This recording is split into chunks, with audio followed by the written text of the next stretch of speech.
Hey, what's going on, everyone? It's astrologer Eric Rosen from Viking Rising Astrology for Thursday, November 30th, 2023. Thanks so much for being here. Wow, here we are, rounding out the end of November.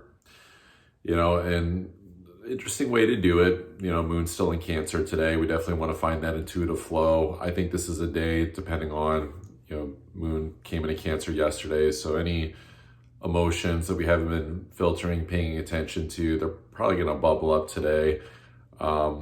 Paying attention to potential intensities of that, certain moments where things can come up and, we deal with them, we breathe through them, we feel them. Alchemizing our emotions is an important thing during this time. This is where, we really want to feel what's going on within ourselves first and feel it and express it from within, and almost let all the components come together before we express anything on the outside. It's like making sure the engine components under the hood of the car is all good before we hit the nitric oxide and go out and express something, verbalize something, especially in our partnerships, our relationships, just anything we're putting out there. This is a really good time to slow down and really tune into our faculties. I would call this, a really good time for getting to know your human design type at a deeper level, and to, become more aware of how your intuition ties into that, because we don't want to use, I think the rest of this month, I'm starting to notice an outlier here of that's something that's going to be happening over this month, of like being careful about how much information we're collecting, what type of information, the quality of the information. We don't want to put ourselves into a crazy position where we've been forming new, patterns or new neural patterns, based on an excess amount of information that's not actually going to serve us to go in the direction that we want to go.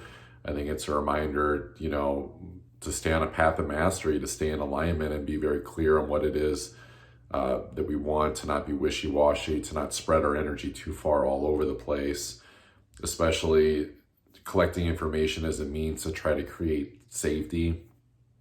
This is something that's, happening on a collective level where we're trying to get more information. We're trying to take in more, especially that Mercury at the end of Sagittarius, and thinking like that's going to somehow fill in the gaps, especially subconsciously, to make us feel more comfortable in life or to take us to a stronger position. It's almost like putting ourselves in a weird virtual reality chamber in our minds only, but then not actually being in the frequency in our emotions, which is the most important thing to vibrate at, to shift the outside reality. Those components all coming online with paying attention to your intuitive awareness of what's going on, and actually collecting that excess information would actually be more so serving of just creating some heavy density, just too much thinking. This is where we don't want to use this time to calibrate and come into alignment and find a flow, find a comfort by going more into the mind, and creating, because it actually becomes, I would call it a positive form of escapism, where we're not actually feeling what's going on with ourselves. We're not actually calibrating our energy fields to, an internal expression that's actually going to bode well for the external. It's like we don't want to get lost in the mind. We don't want to get lost in too much of the mental processing, and then delay further the emotional processing that I think needs to happen in order to make sure that we're connected to our intuition. So all in all, I would call today a call to like stay simple, put your mind in the best position. This is, tapping into meditation. This is finding parts of your day that feel slower, where you can actually tune in and actually only receive the graduation gift of practicing silence, of practicing being in the present moment, to get what is actually needed, the information that's actually going to serve going forward, as opposed to just trying to pull quality information from too many sources and then try to smash it together and turn it into something that's going to take us somewhere. And it's not. It's it's like a rocket with only the masculine thruster working and not the feminine, that's actually going to help us flow and hit the mark, and we're just going all over the place. This is a time to really, I hate to say conserve our energy, but I think it's more so pulling our energy back of how much we're putting into the outside reality, and to see that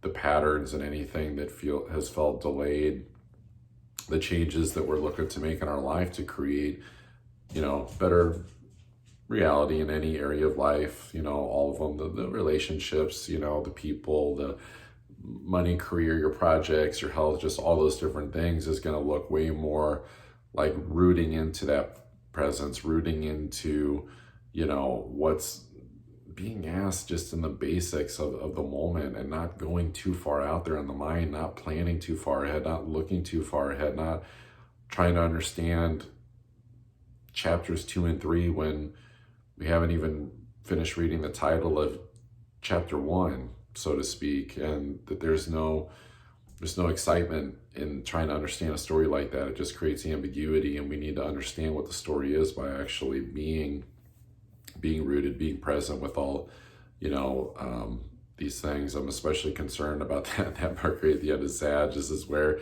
it could be a good thing. It's crossing in the galactic center, so we can position ourselves to get some major epiphany moments. But at the same time, if we're using our ego to run the show, and we're going to that because we're trying to create comfort, well, that can create ourselves going in too many loops.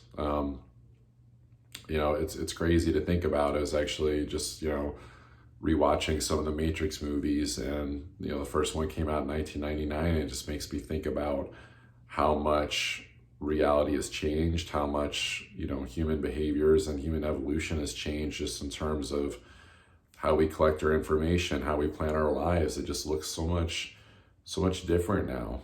It's important to be channels of the divine, and that of course comes through our intuition to find what's actually gonna fertilize the soil, that's actually gonna help us go in a more sustained direction in our lives. And remembering we've got a long road ahead, we've got a long future ahead, and it can be a really bright one, but we just want to make sure on days like today we're paying attention to what is needed to nourish ourselves for that long road ahead. So if you guys want to get a private astrology reading or a couples reading, if you're in a partnership, or even a business reading or an event chart reading, if there's a certain decision that you're thinking about making, pop into that link in that bio. I'll see you there. If not, I will see you on tomorrow's horoscope. Peace.